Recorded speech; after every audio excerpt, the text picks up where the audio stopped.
The Total Learning Architecture, or TLA, is a set of specifications that can be used to integrate learning applications into comprehensive, social, personalized e-learning solutions. TLA is envisioned to employ ubiquitous data collection, extensive user modeling, and widespread opportunities for sharing of learning outcomes. Unfortunately, these practices will inevitably impact TLA users' privacy, and this video will demonstrate two main ways to deal with problems: privacy by design and user-tailored privacy. First up, privacy by design. As the TLA specifications are being developed, there exists an opportunity to treat privacy as a fundamental part of the system that is taken into account throughout the entire development lifecycle. The Privacy of TLA team has used the privacy by design perspective to investigate the following operational characteristics of TLA-based systems: users, input data, output, data location and ownership, data sharing, and privacy support mechanisms. First up, the users. Privacy is a human attitude towards the collection, distribution, and use of disclosed data. It is therefore important to understand the research on how TLA users would make privacy decisions. Research shows that users are likely to accept data collection so long as it has a relevant purpose. Therefore, the developers of TLA-based systems should highlight the relevance of the data collection practices employed by the system. Users' privacy decisions are affected by a lot of different factors, so the developers of TLA-based systems should survey users to learn more about their privacy-related behaviors. The insight from these surveys can inform the privacy practices and settings of TLA-based learning applications. Some of these surveys should focus on user social interactions, since TLA-based systems are envisioned to embrace social learning. Research shows that users employ a variety of social privacy management strategies. Here are the different privacy management profiles that have been identified in previous research. They can be used as personas for the design of TLA-based social learning experiences. Next up, input data. TLA-based systems rely on the collection of potentially privacy-sensitive information to provide their personalized learning services. Collecting information about learner activity has unique privacy implications depending on the type of source of this data. Here are some recommendations regarding data collection.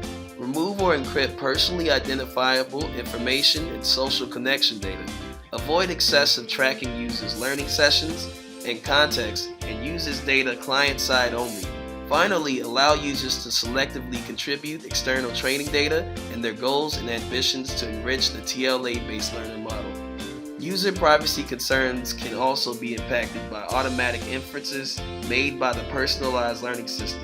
Hence, such inference should be treated with care by giving users the opportunity to scrutinize, to control, and to venture beyond provided recommendations. Next up, output. Learning recommendations can be presented to the user through various devices, such as smartphones, smartwatches, etc. Each of these devices has its own privacy considerations.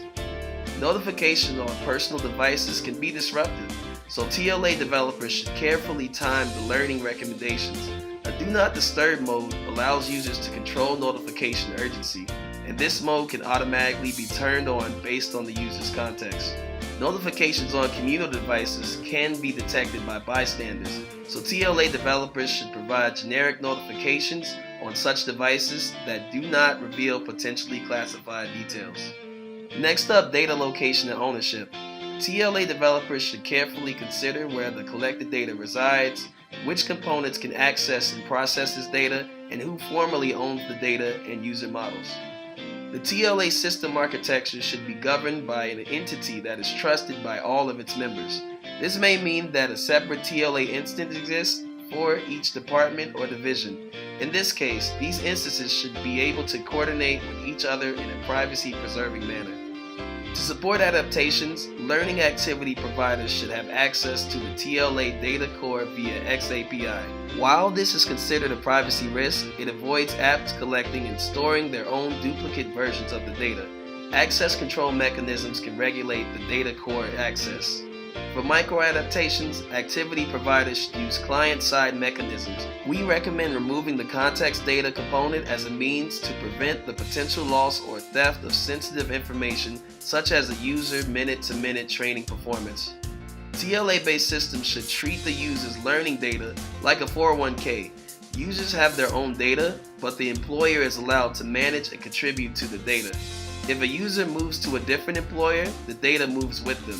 In this case, the employer is allowed to redact classified capabilities that cannot be transferred outside the organization. Next up, sharing. TLA-based user data may serve several purposes outside the system itself. Users themselves may use it to reflect on their learning trajectory. Users may also share their data with peers, and their employers may use it for research, promotion, and mission planning purposes.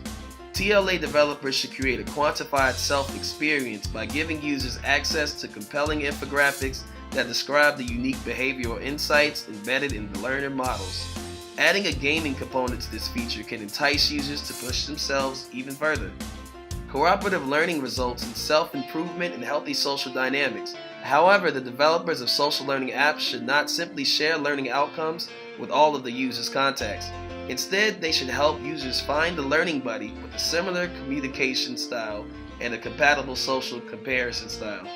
When using TLA-based data for research, one should follow IRB guidelines, request consent, allow users to opt in or opt out, anonymize the research data, and communicate incidental findings back to the user. Make sure that placement and promotion decisions are fair and that all related procedures are clearly communicated. Next up, privacy support mechanisms. Even when the systems are designed with privacy in mind, they will likely have a wide array of privacy settings. TLA developers should actively support users in managing these settings. For example, research shows that contextualized privacy controls and visually attractive privacy information can increase users' ability and motivation to make more deliberate privacy decisions. As another example, privacy nudges makes it easier for people to make right choices without limiting their ability to choose freely. TLA developers should use such nudges to push users in the right direction whenever there is consensus about what the right privacy decision is. To reiterate, the privacy by design perspective, TLA developers should study users, protect input data, do not disturb users, give users ownership over their data, selectively allow secondary data use, and support users' privacy decision making with transparency, control, and nudges. Next up, user-tailored privacy. While we want users to have control over their privacy, research shows that they are not good at making privacy decisions. User-tailored privacy, UTP, is an approach that gives users adaptive privacy decision support. To implement UTP, TLA developers should measure users' privacy-related characteristics and behavior, model their privacy decision using machine learning algorithms, and then adapt the TLA-based systems to the user's concerns. How can UTP be used? For one, it can help users decide amongst learning activity providers with different privacy practices, and once they have chosen their provider, it can help them set their privacy settings. To enable this functionality, the providers should be required to make their policies and settings available through a privacy API. Moreover, for social learning activities, UTP can support audience selection, social privacy boundary management, and the selection of co-learners and learning groups. This requires the development of a social learning API that manages social settings across various learning apps.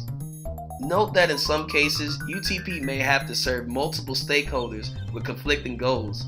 In these cases, developers should always put the end user first and apply the concept of reciprocity, making sure nobody gets a bad deal to reconcile conflicting goals among multiple stakeholders. How do we measure users' privacy preferences?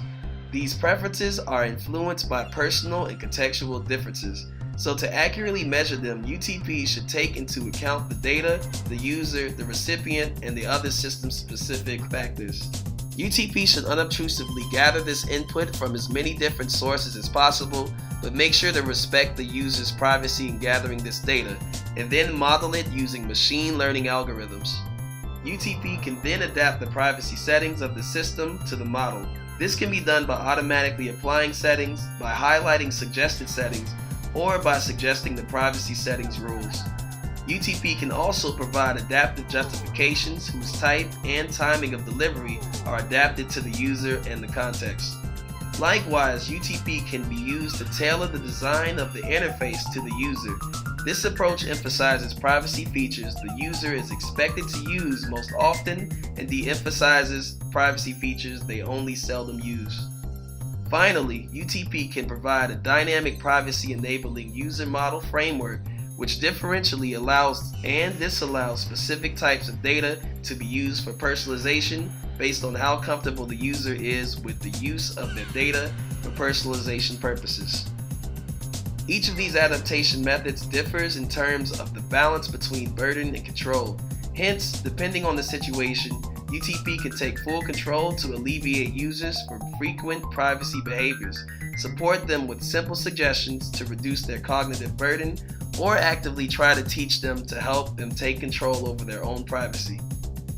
In sum, we believe that a combination of privacy by design and user-tailored privacy can help alleviate TLA users' privacy concerns.